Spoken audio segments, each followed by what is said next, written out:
retirement clear. We were talking earlier in the programme about Kimi Räikkönen, whether he can fill the footsteps of Mika Häkkinen, fill his shoes rather. How do you feel about that? I know it's still early days for Kimi, but how do you feel he's progressing within the team?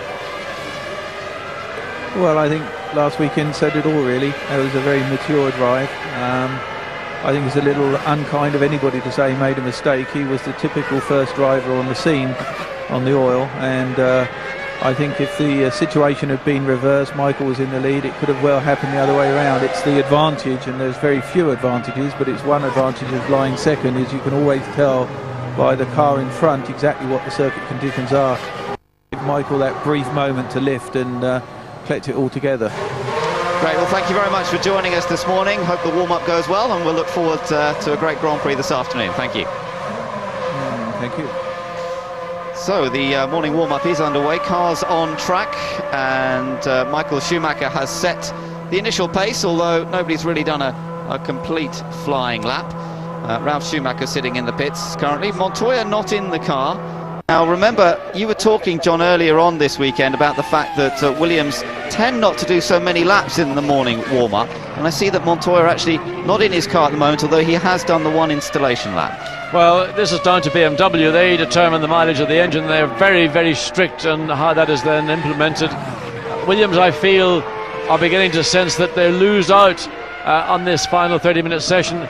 It's not a particularly important session, but it means that they'd have to go into a whole engine change cycle, and there's always a risk of changing an engine, an unforced change, and then not being able to take the car out and find out whether there is a problem with that renewed engine or the fresh engine you might put into the chassis.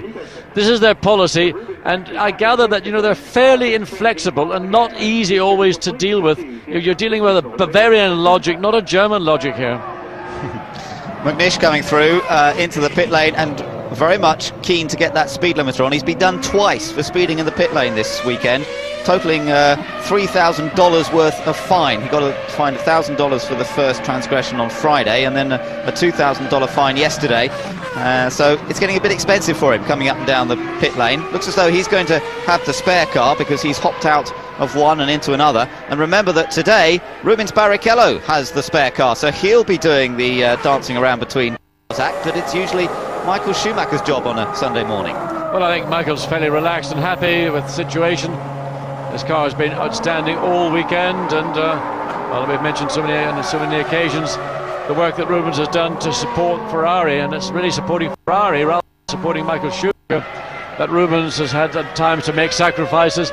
Now it's payback time, and Rubens has got the luxury of running backwards and forwards from spare to T car or back into his race car, and he'll certainly realise how much additional work and responsibility Michael Schumacher has had to shoulder when Rubens has really had to focus just on his own race car and just enjoy those 30 minutes in that one car.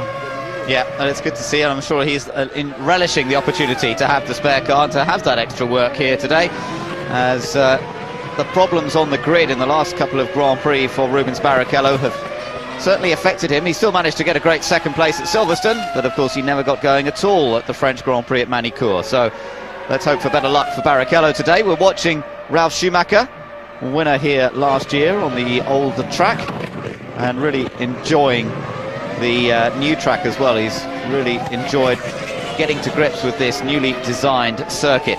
Now we're talking about the Ferrari situation, the fact that Barrichello's got the spare car this weekend, and of course there's been a lot of controversy this year about team orders within the Ferrari team, what will happen between Schumacher and Barrichello. I wonder what the story is now. I think, Peter, you've got some information on that for us.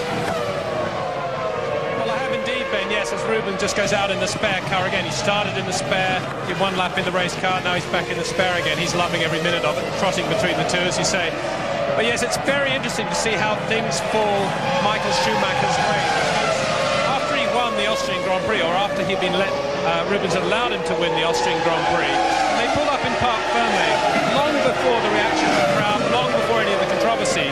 The first thing Michael Rubens was, don't worry, I'll let you win plenty of races after I've won the championship. Of course, now, with all that furore post-Austria, the last thing Michael could be seen to be doing is backing off and letting Rubens win races. So poor Rubens now is going to have to earn his wins. He's not going to be given any wins on a plate by Michael, because Michael can't be seen to be doing that by regulations. So if we hadn't had that controversy in Austria, I think you would have found Michael 2 or 3 times between now at the end of the year, if he had the opportunity, just letting Rubens get on with it and win the race. Well, that's a good point. We shall watch that with interest over the rest of the season. Of course, Rubens' record on German-speaking circuits has been pretty good this year.